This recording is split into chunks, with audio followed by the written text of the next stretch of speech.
નમસ્કાર, યસ ડોક્ટરમાં આપનું સ્વાગત છે. હું છું શિવાની. મિત્રો, રોગોના પ્રકાર હોય છે, કેટલાક ક્યોરેબલ તો કેટલાક નોન ક્યોરેબલ.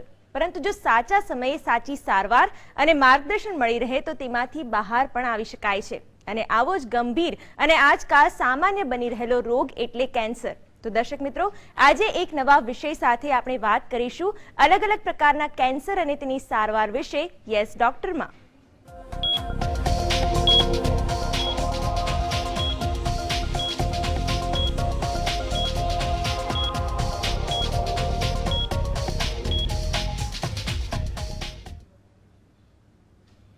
તો આજે યસ ડોક્ટરમાં કેન્સરની સારવાર વિશે વાત કરવા આપણી સાથે ઉપસ્થિત છે HCG કેન્સર સેન્ટરના ડાયરેક્ટર અને head and neck surgeon doctor Kaustubh Patel. જી સર, આપનું સ્વાગત છે. Thank you. જી સર, સૌથી પહેલા તો આપની સ્પેશિયાલિટી અને પ્રોફાઇલ વિશે દર્શક મિત્રોને માહિતી આપશો. HCG કેન્સર સેન્ટરમાં દરેક રિજિયન વાઇઝ સુપર સ્પેશિયાલિસ્ટ છે. એટલે હું હેડ એન્ડ નેક કેન્સર સર્જન છું. એનો અર્થ એમ કે મોઢા, ગળા, થાઇરોઇડ, લાળ ગ્રંથિ આ બધાના જે કેન્સર છે એ કેન્સરનો હું સ્પેશિયાલિસ્ટ છું અને HCG કેન્સર સેન્ટરની અંદર as head of the department કામ કરું છું. જી બિલકુલ ડૉક્ટર કૌસ્તુભ, આજે આપણે અલગ અલગ પ્રકારના કેન્સર વિશે વાત કરવાના છીએ. ત્યારે ગુજરાતમાં અને અમદાવાદ શહેરમાં કેન્સરના રોગોનું શું સ્ટેટસ છે તે વિશે જણાવશો. ગુજરાત અને અમદાવાદ બંનેની વાત કરીએ તો આપણા આ વેસ્ટર્ન રિજન ઇન્ડિયાનો જે છે એમાં દુનિયામાં સૌથી વધારે તમાકુથી થતા કેન્સર છે. અને તમાકુથી થતા જે કેન્સર છે એમાં મોઢાના, સ્વરપેટીના અને ફેફસાના કેન્સરો લીડિંગ છે. આપણા રાજ્યની વાત કરીએ તો 100 કેન્સરના દર્દીઓ લઈએ તો એમાંથી 30 દર્દીઓને મોઢાના કેન્સર છે અને તમાકુથી થતા કેન્સર આ 100માંથી લગભગ 50થી 60 દર્દી એવા છે કે જે લોકોના કેન્સરો તમાકુ અને સોપારીને લીધે થયા હોય છે. જી બિલકુલ ડૉક્ટર, મોઢાના કેન્સરના પેશન્ટ્સ ખૂબ સામાન્ય થઈ ગયા છે. ત્યારે આ પ્રકારના કેન્સર થવાના કારણો વિશે વાત કરો. સૌથી અગત્યનું કારણ એમાં તમાકુ અને સોપારી અથવા તો જે આપણે ગુટખા કહીએ છીએ, પાન મસાલા, એ બધાને લીધે આ રોગ થાય છે. મોઢાની અંદર સફેદ કે લાલ ચાંદી પડે છે અને એના પછીનું સ્ટેજ કેન્સરનું આવે છે. આ જે તમાકુ અને સોપારી અથવા તો ગુટખાથી થતા જે કેન્સર છે એ સ્ક્વેમસ સેલ કાર્સિનોમાના નામે ઓળખાય છે અને જીભ, ગાલ, જડબા વગેરે, તાળવું એ બધા એરિયાની અંદર ખૂબ જ ખરાબ રીતે આગળ વધે છે અને દર્દીને જુદા જુદા સ્ટેજ થ્રુ એની ક્યોરેબલ કે નોન ક્યોરેબલ કન્ડિશનમાં લઈ જાય છે. આ જે મોઢાના કેન્સર છે એમાં અમુક ઓછા વધતા અંશે HPV નામના વાયરસથી પણ આ રોગ થતા હોય છે અને ઘણીવાર વાંકા ચૂકા દાંતથી વારે ઘડીએ એમાં ટ્રોમા થાય ગાલ અને જીભને, તો ના રૂઝાય એવી ચાંદી પડીને પણ આ કેન્સર થઈ શકતા હોય છે. જી બિલકુલ ડૉક્ટર, હવે વાત કરીએ મોઢાના કેન્સરની સારવારની. તો મોઢાના કેન્સરની સારવાર શું હોય છે અને તેમાં માર્સનો શું રોલ છે તે વિશે જણાવશો. મોઢાના કેન્સરની આપણે વાત કરીએ તો એમાં એના 4 સ્ટેજ છે. પહેલું, બીજું, ત્રીજું અને ચોથું. અને ચોથા સ્ટેજમાં પણ A, B અને C એમ 3 પ્રકારના ડિફરન્ટ સ્ટેજીસ છે. ચોથાનું C સ્ટેજ છે એ છેલ્લું સ્ટેજ છે. એમાં દર્દીને કોઈપણ પ્રકારની ક્યોરેટિવ સારવાર થઈ શકતી નથી. જ્યારે ચોથાના B સુધી દર્દીઓ વત્તા ઓછા પ્રમાણે ક્યોર થઈ શકે એમ હોય છે. સ્ટેજ 1 અને સ્ટેજ 2ની અંદર ક્યોર રેટ ખૂબ વધારે છે. 80થી 90% દર્દીઓને મટી શકે છે આ કેન્સર. અને મટાડવા માટે સૌથી અગત્યની ટ્રીટમેન્ટ એ સર્જરીની ટ્રીટમેન્ટ છે. જુદી જુદી જાતની સર્જરીઝ અવેલેબલ હોય છે. અકોર્ડિંગ ટુ જે જગ્યાએ કેન્સર છે અને કેટલું સ્પ્રેડ થયેલું છે એના પરથી એ કેન્સરને કઈ રીતે ક્યોર કરવું, સર્જરીથી કઈ જાતની સર્જરી કરવી અને પ્લાસ્ટિક સર્જરી શું કરવી એ નક્કી થતું હોય છે. જી બિલકુલ ડૉક્ટર, આગળ વાત કરીએ થાઇરોઇડ કેન્સરની. તો તેનું પ્રમાણ કેટલું છે અને થાઇરોઇડ કેન્સરના લક્ષણો શું છે તે વિશે જણાવશો. થાઇરોઇડ કેન્સર જે છે એ ગળાની જે થાઇરોઇડની ગ્રંથિ છે એમાં થતું કેન્સર છે. દુનિયાની અંદર અત્યારના જે ડેટા છે એના પ્રમાણે આ કેન્સર સૌથી વધુ ઝડપે એનો ઇન્સિડન્સ દુનિયામાં વધી રહ્યો છે. આ ખરાબ વસ્તુ છે, ખરાબ માહિતી છે, પણ એની જોડેની સારી માહિતી એ છે કે થાઇરોઇડ કેન્સરના 90% દર્દીઓને ચોક્કસ ક્યોરેબલ કેન્સર હોય છે અને એ દર્દીઓને મટવાનો રેટ બહુ જ સારો હોય છે જો ટાઈમસર એ ડિટેક્ટ થાય તો. થાઇરોઇડ કેન્સર કેન્સરની ટ્રીટમેન્ટમાં પણ સર્જરી સિવાય બીજી ટ્રીટમેન્ટોનો વધારે રોલ હોતો નથી. રાઈટ ટાઈમે સર્જરી થાય તો આ કેન્સર મટી શકે એવું હોય છે. એના ચિહ્નો જે છે એમાં ગળાની અંદર ગાંઠ દેખાવી અથવા તો સ્વર પેટીમાં એનો અસર થઈ અને એને લીધે અવાજનો બદલાવ આવવો એ મેઇન મુખ્ય ચિહ્નો છે. ગળાની રેગ્યુલર 40 વર્ષ પછી રેગ્યુલર દર વર્ષે કે 2 વર્ષે સોનોગ્રાફી થવી બહુ જરૂરી છે, જેને લીધે થાઇરોઇડ કેન્સરને અર્લી સ્ટેજમાં આપણે ડિટેક્ટ કરી શકીએ. જી બિલકુલ ડૉક્ટર, જેવી રીતે આપે ઉલ્લેખ કર્યો કે થાઇરોઇડનું કેન્સર મટી શકે તેવું છે, તો કયા પ્રકારની ટ્રીટમેન્ટ તેની માટે જરૂરી છે અને યોગ્ય સમય કયો કહી શકાય તે વિશે જણાવશો. થાઇરોઇડ કેન્સરની ટ્રીટમેન્ટ માટે એટલી બધી રિસર્ચ થયેલી છે કે મિનિમલ ઇન્વેઝિવ ટેકનિકથી નાનકડો જ ગળાની અંદર 2 કે 3 સેન્ટીમીટરનો સ્કાર મૂકી અને પણ આ સર્જરી થઈ શકે છે, જેનાથી થાઇરોઇડની ગ્રંથિ કાઢવી પડે છે. જે લોકોની થાઇરોઇડ ઓછી કામ કરતી હોય એમણે જે થાઇરોઇડની દવા લાઈફ ટાઈમ લેવી પડે છે, એવી રીતે એક નાનકડી ગોળી ખાલી આ દર્દીઓને આપવામાં આવે છે ઓપરેશન પછી, અને બીજી કોઈ પણ ટ્રીટમેન્ટ વગર આ રોગ મોટાભાગે મટી શકતો હોય છે. જી બિલકુલ ડૉક્ટર, આ કાર્યક્રમ દ્વારા આપણે દર્શક મિત્રોના પ્રશ્નોના ઉત્તર આપવાનો પણ પ્રયાસ કરીએ છીએ. ત્યારે આજના ફર્સ્ટ કોલર સાથે વાત કરીએ. જી જયસંગભાઈ, શું પ્રશ્ન છે આપનો? હા નમસ્કાર મેડમ. નમસ્કાર, આપનો પ્રશ્ન જણાવો. હા, આપનો પ્રશ્ન એ છે કે મારા બાપાને કેન્સરનું દર્દ છે. જી. સારવાર કરાઈ છે, 36 શેક લીધા છે શિવરની અંદર. જી. શ્વાસ લેવા માટે મેં કાણું પડાવે છે શ્વાસ નળી. જી બિલકુલ. પછી હવે થૂક આવે છે બહુ અને ચીકણું આવે છે, ઘડીએ ઘડીએ થૂકવું પડે અને હાથ વડે પાડવું પડે છે. જી બિલકુલ. શું કહેશો તો એના માટે શું કરવું પડે? કફ બહુ આવે છે. જી. દર્દીએ રેડિયેશન લીધેલા છે? સાહેબ લીધેલ છે. હા, એટલે શેકને લીધે લાળ ગ્રંથિઓ સુકાઈ જતી હોય ત્યારે આવું થૂંક જાડું થઈ જતું હોય છે અને એને લીધે આ તકલીફ થતી હોય છે કેન્સરના દર્દીઓને. એટલે તમારા જે રેડિયેશન તમે જે ડૉક્ટર પાસેથી લીધા હોય એમને મળી અને એના વિશે રેડિયેશનનો કેટલો ડોઝ અપાવ્યો છે એના પરથી એની રિકવરી ક્યારે આવશે અને એના માટેની શું દવાઓ લેવી એ જાણી શકશો. મોટે ભાગે રેડિયેશનના 6 મહિનાથી 1 વર્ષની અંદર આ લાળ ગ્રંથિઓ ફરી કામ કરતા થઈ જતી હોય છે, જો એને IMRT નામના સ્પેશિયલ ટેકનિકથી રેડિયેશન આપ્યા હોય તો. જી બિલકુલ, આશા રાખીએ આપને આપના પ્રશ્નનો ઉત્તર મળી ગયો હશે. ડૉક્ટર, આગળ આપની પાસેથી જાણવા માંગીશ કે સ્વર પેટીના કેન્સર વિશે શું કહેશો? તેના ચિહ્નો શું હોય છે? તેના લક્ષણો જાણવા કયા કયા ટેસ્ટ જરૂરી બને છે? સ્વર પેટીનું કેન્સર જો આપણે સાવચેત રહીએ તો બહુ જલ્દી ડિટેક્ટ થઈ શકતું હોય છે. એનું કારણ એ છે કે સ્વર પેટીમાં સ્વરતંતુ આવેલા છે અને સ્વરતંતુથી આપણે બોલતા હોઈએ છીએ. અવાજની અંદર કોઈ પણ જાતનો ચેન્જ આવે અને જો 10-15 દિવસ ડૉક્ટરની ટ્રીટમેન્ટ છતાં ન મટે તો આપણે સ્પેશિયાલિસ્ટ પાસે જઈ અને સ્વરપેટી ચેક કરાવવી જોઈએ. અને એ સંજોગોમાં પહેલા અથવા બીજા સ્ટેજમાં જ સ્વરપેટીના કેન્સરનું નિદાન થઈ શકતું હોય છે. અને એ સંજોગોની અંદર જે તપાસ કરાવવાની હોય છે, CT સ્કેન્સ છે અને એન્ડોસ્કોપી અને માઇક્રોસ્કોપિક લેરિંગોસ્કોપી કરવાની હોય છે, જેનાથી એનું સચોટ નિદાન થાય છે. અને જો તમે સ્ટેજ 1 અથવા સ્ટેજ 2માં હોય તો એમાં ક્યોર રેટ ખૂબ સરસ છે. જી બિલકુલ ડૉક્ટર કૌસ્તુભ, આગળ પણ આપની સાથે જોડાયેલા રહેશું, અન્ય કેન્સર અંગેની માહિતી મેળવીશું. પણ યસ ડૉક્ટરમાં હાલ સમય થઈ ગયો છે એક બ્રેક લેવાનો. લઈએ એક બ્રેક.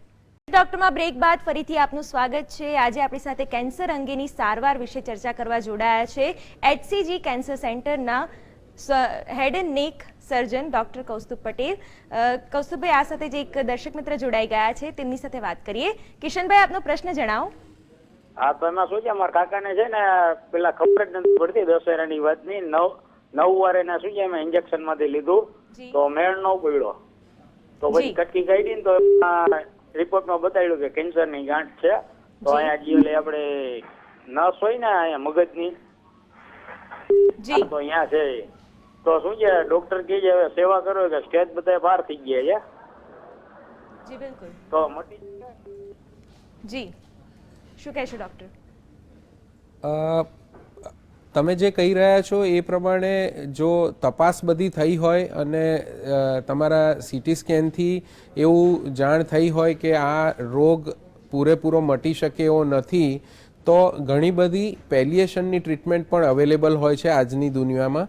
કે જેને લીધે દર્દીની જિંદગી જેટલી હોય એ ક્વોલિટી ઓફ લાઈફ જળવાઈ રહે અને રાહતની દવાઓ થાય કે જેનાથી જેટલી જિંદગી છે એટલી સારી રીતે જાય. એને અમારી લેંગ્વેજમાં એવું કહે છે કે જ્યારે દર્દીની જિંદગીમાં આપણે દિવસો નાખી શકતા હોઈએ ત્યારે દર્દીના દિવસો જે બચ્યા છે એમાં જિંદગી નાખવાની જરૂર હોય છે. એટલે કે એ લોકોની લાઈફ છે એને કમ્ફર્ટેબલ બનાવવાની હોય છે. એટલે એના પણ ઉપાયો હોય છે. એટલે એ પ્રમાણે એ રસ્તા ઉપર દર્દીને બતાવવો જરૂરી થાય છે. જી બિલકુલ, આશા રાખીએ આપને આપના પ્રશ્નનો ઉત્તર મળી ગયો હશે. ડૉક્ટર, બ્રેક પહેલા આપણે સ્વરપેટીના કેન્સર વિશે વાત કરતા હતા, ત્યારે સ્વરપેટીના કેન્સરની સારવાર શું હોય છે અને તેમાં લેસર ટ્રીટમેન્ટની શું ભૂમિકા હોય છે તે વિશે જણાવશો. જ્યારે અર્લી સ્ટેજનું સ્વરપેટીનું કેન્સર હોય છે ત્યારે એની અંદર 2 ટ્રીટમેન્ટ અવેલેબલ હોય છે. એક રેડિયેશનની ટ્રીટમેન્ટ એટલે કે શેકની ટ્રીટમેન્ટ જે લગભગ 6 અઠવાડિયાની ટ્રીટમેન્ટ હોય છે અને બીજી એક લેઝર ટ્રીટમેન્ટ તરીકે અવેલેબલ છે. જે લેઝર ટ્રીટમેન્ટ છે એ દૂરબીનની મદદથી મોઢાની અંદર માઇક્રોસ્કોપ અને લેઝરની મદદથી એની સર્જરી થાય છે, જેમાં દર્દીને એકાદ દિવસથી વધારે હોસ્પિટલમાં રહેવું નથી પડતું. એના વોઇસની ક્વોલિટી એકદમ સરસ રહે છે અને અલ્ટિમેટલી રિઝલ્ટ્સ રેડિયેશન અને લેઝર બંનેના સરખા મળે છે. એટલે લેઝર સર્જરી અત્યારે લેટેસ્ટ અને બહુ જ યોગ્ય ટ્રીટમેન્ટ છે. પણ એના માટે દર્દીનો રોગ એકદમ યોગ્ય છે કે નહીં એ જાણ કરવા માટેના સીટી સ્કેન્સ અને માઇક્રોસ્કોપિક લેરિંગોસ્કોપી આ 2 તપાસ બહુ જરૂરી બને છે કે આ દર્દીને લેઝર સર્જરીથી ફાયદો થશે કે નહીં અને એ પ્રમાણે દર્દીનું સિલેક્શન કરવામાં આવે છે. જી બિલકુલ ડૉક્ટર, જ્યારે સ્વરપેટીની સારવાર કરવામાં આવે છે ત્યારે સ્વરપેટી કાઢી નાખવામાં આવે છે તો ત્યારબાદ બોલી શકાય છે? સ્વરપેટીનું કેન્સર જ્યારે 3જા કે 4થા સ્ટેજમાં હોય છે ત્યારે સર્જરી કરી અને એને મટાડવું જરૂરી બને છે. એ સંજોગોની અંદર સ્વરપેટી કાઢી નાખવા છતાં પણ આજે સાયન્સ એટલું રિસર્ચ કરી શક્યું છે કે દર્દી નોર્મલ અવાજે બોલી શકે એના માટેના ઘણા બધા સાધનો અવેલેબલ છે. એક્સટર્નલ એઝ વેલ એઝ અંદર ઇમ્પ્લાન્ટ કરી શકાય એવા વાલ્વ આવે છે અને એ જે વાલ્વ છે એના લીધે દર્દી એની નોર્મલ સ્પીચ રાખી શકે છે. અમારા દર્દીઓ એમના રિલેટિવ્સ, સન, ડોટર જોડે ઇવન ઓવરસીઝ પણ અડધો કલાક ફોન ઉપર પણ વાત કરી શકતા હોય છે. એટલે સ્વરપેટી કાઢી નાખ્યા પછી બોલી ન શકાય એ ખોટી માન્યતા છે અને દરેક સ્વરપેટી કાઢી નાખેલા દર્દીનો એ હક છે કે તે બોલી શકે. આ જ વસ્તુ માટે અમે લોકો એપ્રિલની અંદર એક કેમ્પ કરી રહ્યા છે જેની અંદર અમે લોકો દરેક સ્વરપેટી નીકળી ગયેલા દર્દીને એમનો અવાજ પાછો આપીશું. જી બિલકુલ ડૉક્ટર, આ સાથે જ એક દર્શક મિત્ર જોડાઈ ગયા છે, તેમની સાથે વાત કરીએ. જી સંદીપભાઈ, આપનો પ્રશ્ન જણાવો.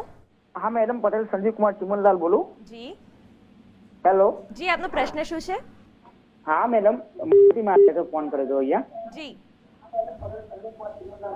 જી, શું સમસ્યા છે, શું જાણવું છે ડૉક્ટર પાસેથી?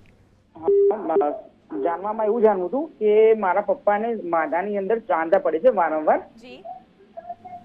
સમસ્યામાં એમ છે આ હોઠ ખરો ને જે આપણો, જી, એના ઉપર ચાંદી પડે છે વારંવાર. જી બિલકુલ. અને કાનની બાજુમાં દુખાતું હોય છે. એટલે મેં લગભગ 2 વખત તો એને અંદર દૂરબીન નાખાઈને જોવડાવી લીધું. જી. અત્યારે શું સમસ્યા થાય છે? અત્યારે વારંવાર ચાંદી પડે છે હોઠ ઉપર. જી બિલકુલ, શું કહેશો ડૉક્ટર? અને ચાંદીનું પ્રમાણ લગભગ 1 તો મિનિમમ પડી જાય છે. જી જી. મોઢાની અંદર જે ચાંદી પડે છે એ એક અગત્યના સિમ્ટોમ્સ એટલે કે ચિહ્ન છે અને કેન્સરને રૂલ આઉટ કરવું બહુ અગત્યનું છે. આની અંદર લાલ અથવા સફેદ ચાંદી એ કેન્સરના પહેલાંનું સ્ટેજ છે. એટલે કે જ્યારે લાલ અથવા સફેદ ચાંદી પડે તો ડૉક્ટરને બતાવી અને એમાંથી કેન્સર રૂલ આઉટ કરાવવું જોઈએ.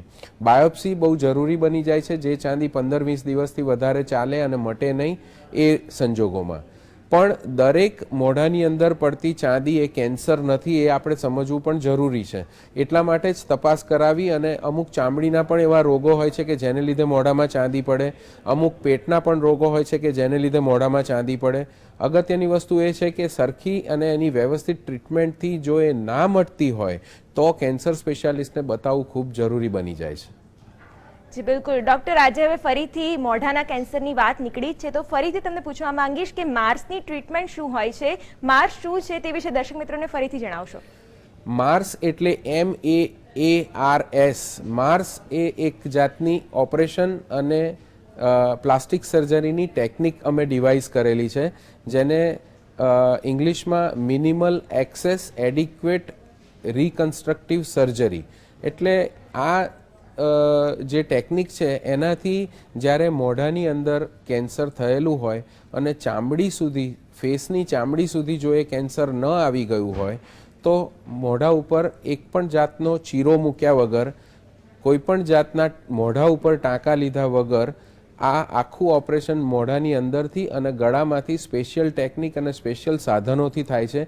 અને પ્લાસ્ટિક સર્જરી પણ એ જ રૂટથી થાય છે, જેને લીધે એમનું જડબું નીકળી ગવાનું હોય કેન્સરથી તો નવું જડબું બને છે, ગાલ નીકળ્યો હોય તો ગાલ બને છે, જીભ નીકળી હોય તો નવી જીભ બનાવી શકાય છે. અને ફેસ ઉપર કોઈ જાતના ટાંકા લેવામાં નથી આવતા, એટલે ફેસ છે એ એની પોતાની જે ઓપરેશન પહેલાંની પરિસ્થિતિ હોય છે એ જ પરિસ્થિતિમાં રહી શકે છે. એટલે કે ક્વોલિટી ઓફ લાઈફ માટે આ બેસ્ટ ટેકનિક છે, જેનાથી જો ઓપરેશન કરવામાં આવે, દર્દીઓ એડિક્વેટ અર્લી સ્ટેજમાં હોય તો એના રિઝલ્ટ ક્વોલિટી ઓફ લાઈફ માટે સારામાં સારા છે.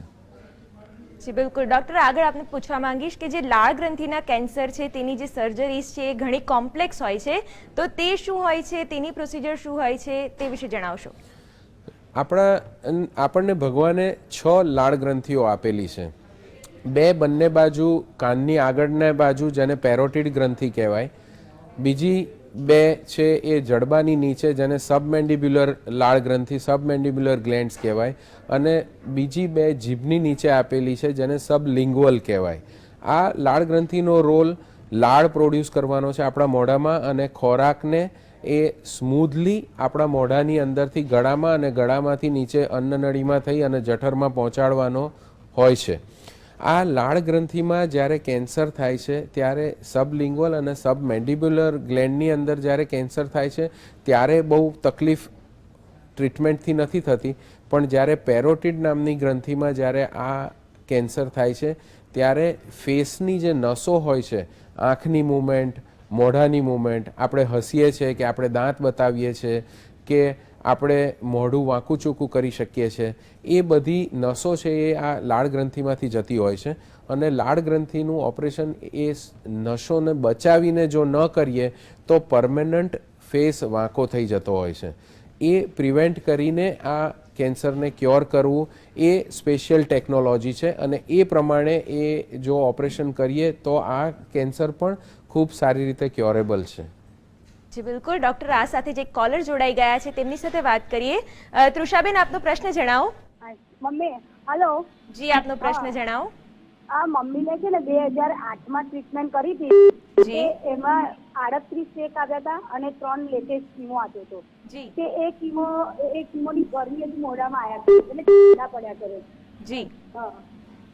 જી બિલકુલ. એમને કેન્સર કઈ જગ્યાનું કેન્સર હતું? એટલે જીભે ચાંદુ હતું, એ કેન્સરનું હતું. એટલે આપણે એસએસ ત્યાં અમદાવાદમાં ટ્રીટમેન્ટ કરાવી બતાવ્યું હતું, તો પછી એમને કીધું કે સેકન્ડ સ્ટેજમાં છે. આપણે આશીષ દવેની કરી હતી ડૉક્ટર હાઉસ આપણે. તો પછી અમે 3 લેટેસ્ટ કીમો લીધા, પછી અહીંયા ગોરજમાં 38 ચેક લીધા, અને પછી અમને બધો કોર્સ પૂરો કર્યો 2008માં. અત્યારે મટી ગયું છે, પણ મોઢામાં ગરમી આવ્યા કરે છે અને ચાંદા પડ્યા કરે છે, એટલે એને લાળ રસ નથી થતો. કોઈ પણ કેન્સરના દર્દી છે એને કેન્સર મટી ગયું હોય તો પણ 5 વર્ષ સુધી રેગ્યુલર ચેકઅપ કરવું બહુ જરૂરી હોય છે. 5 વર્ષમાં આ રોગ ગમે ત્યારે ફરી પાછો આવી શકતો હોય છે, અને જો એને રાઈટ ટાઈમે ડિટેક્ટ કરીએ તો ફરી એને ક્યોર કરી શકાતો હોય છે. એટલે જ્યારે મોઢામાં ચાંદા પડતા હોય અથવા તો બીજા કોઈ પણ તકલીફ થતી હોય તો એ તમારા જે ટ્રીટિંગ ડૉક્ટર છે એને દર 3 મહિને 5 વર્ષ સુધી બતાવવું બહુ જરૂરી હોય છે. અને એ તમને આના સોલ્યુશન્સ બતાવશે. જો કેન્સરના પહેલાંની વસ્તુ હશે તો લેઝરથી એને મટાડતા હોઈએ છે. કેન્સરની વસ્તુ હોય તો બાયોપ્સી લઈ અને એને એ પ્રમાણે ટ્રીટમેન્ટ કરવી પડે છે. અને જો રેડિયેશન એટલે કે શેકની આડઅસરને લીધે ચાંદા પડતા હોય તો એના માટેની સ્પેશિયલ દવાઓ એ શેકના જે ડૉક્ટર હોય છે, સ્પેશિયાલિસ્ટ, એ આપતા હોય છે. લાળ ગ્રંથિ સુકાઈ જવાતી હોય છે રેડિયેશનને લીધે, અને એને લીધે મોઢામાં ચાંદા પડવાની શક્યતા વધી જતી હોય છે. પણ એના માટેના જે તકેદારી રાખવાની છે એ તમારા ડૉક્ટર પાસેથી સમજી અને એ તકેદારી જો તમે લેશો તો આમાં મોટે ભાગે સંપૂર્ણપણે રાહત થઈ શકવાના ખૂબ સારા ચાન્સ હોય છે. બિલકુલ, આશા રાખીએ આપને આપના પ્રશ્નનો ઉત્તર મળી ગયો હશે. ડોક્ટર, આગળ પણ આપની સાથે જોડાયેલા રહેશું, માહિતી અને માર્ગદર્શન મેળવીશું. પણ યસ ડોક્ટરમાં સમય થઈ ગયો છે વધુ એક બ્રેક લેવાનો. લઈએ એક બ્રેક.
યસ ડોક્ટરમાં બ્રેક બાદ ફરીથી આપનું સ્વાગત છે. આજે આપણી સાથે જોડાયા છે ડોક્ટર કૌસ્તુભ પટેલ.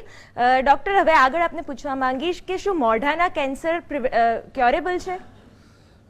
મોઢાના કેન્સર ખૂબ ક્યોરેબલ છે અને અર્લી સ્ટેજની અંદર આ ક્યોર રેટ 90% છે. દેટ મીન્સ કે 100 દર્દીઓ અમારી પાસે મોઢાના કેન્સરના આવે તો એમાંથી 80 થી 90 દર્દીઓને આ કેન્સર ચોક્કસ મટી શકતું હોય છે જો એ લોકો પહેલા અથવા બીજા સ્ટેજમાં હોય. ત્રીજા અને ચોથા સ્ટેજમાં આ જે ક્યોર રેટ છે એ ડાઉન જાય છે અને ચોથા સ્ટેજની અંદર જો ચોથાના એ સ્ટેજમાં હોય તો લગભગ 20 થી 30% દર્દીઓને કેન્સર મટી શકતું હોય છે, જ્યારે ચોથાના સી સ્ટેજની અંદર 0 થી 5%નો મટવાનો રેટ હોય છે. એટલે તમે કયા સ્ટેજમાં આ કેન્સરને ડિટેક્ટ કરો છો એના પર ડિપેન્ડ થાય છે કે એ ક્યોરેબલ છે કે નહીં. જી બિલકુલ. ડૉક્ટર, એક સામાન્ય પ્રશ્ન આપને પૂછવા માંગીશ કે કેન્સરના જે સ્ટેજીસ હોય છે તે કઈ રીતે નક્કી કરવા, એક લેમેન કઈ રીતે નક્કી કરી શકે કે કેન્સર આ સ્ટેજ ઉપર છે, તે વિશે દર્શક મિત્રોને સમજાવશો. આપણા બોડીની અંદર જુદી જુદી જાતના કેન્સર છે. દાખલા તરીકે બ્રેસ્ટ કેન્સર છે, અન્નનળીનું કેન્સર છે, લીવરનું કેન્સર છે, મૂત્રાશયનું કેન્સર છે, એવી રીતે થાઇરોઇડનું કેન્સર છે કે મોઢાનું કેન્સર છે, ગળાનું કેન્સર છે. દરેક કેન્સર જુદા જુદા સેલથી થાય છે. આપણા બોડીના જુદા જુદા સેલ આ કેન્સરને કરે છે અને એટલા માટે દરેક રિજિયનના કેન્સરના સ્ટેજીસ જુદી જુદી રીતે ડિફાઇન થાય છે. હવે આપણે ખાલી મોઢાના કેન્સરની વાત કરીએ તો એની અંદર પહેલું, બીજું, ત્રીજું અને ચોથું સ્ટેજ હોય છે અને ચોથાના બી સ્ટેજ સુધી ક્યોર રેટ હોય છે. પણ આપણે ધારો કે લીવરના કેન્સરની કે અન્નનળીના કેન્સરની વાત કરીએ તો પહેલા, બીજા અને ત્રીજા સ્ટેજ સુધી કેન્સર ક્યોર થઈ શકે છે.